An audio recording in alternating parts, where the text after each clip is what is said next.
Good morning sa lahat ng mga amigos dyan. May bisita tayo ngayon. Hindi lang muna natin to pangalanan kasi iimbestigahan natin to kung mayroon na ba siyang jowa.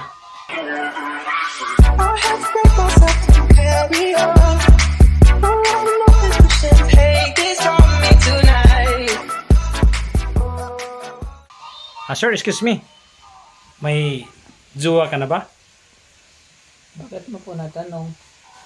Siyempre sa gwapong mo yan, hindi kita maitanong. Nakailang jowa ka na ba? Wala pa nga eh.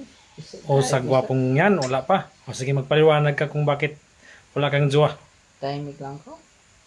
Ang ibig kong sabihin, kung tahimik ka, mayroon. Hindi. Wala din. Kahit tahimik ka, ganun din naman eh. Ito siguro, dahil wala kang, kung wala kang jowa, grabe sigurong yung hinanap mo sa isang babae. Ano? Halangkaon sigurong maray kong sa Bicol pa.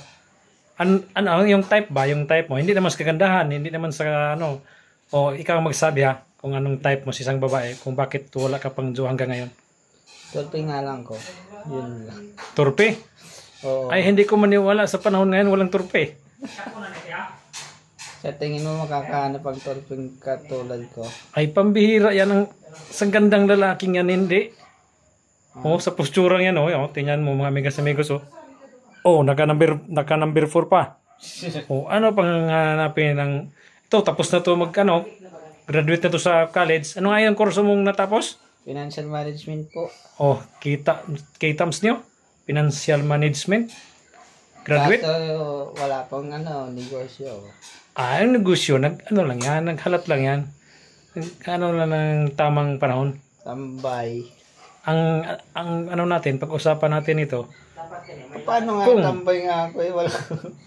Wala akong maipapakita sa kanyang kung anong meron ako.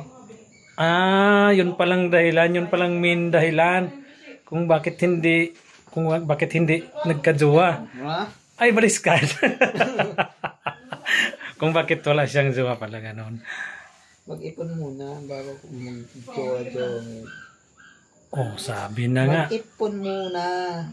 Mayroon ka pa bang mga sasabihin dyan sa mga babae dyan?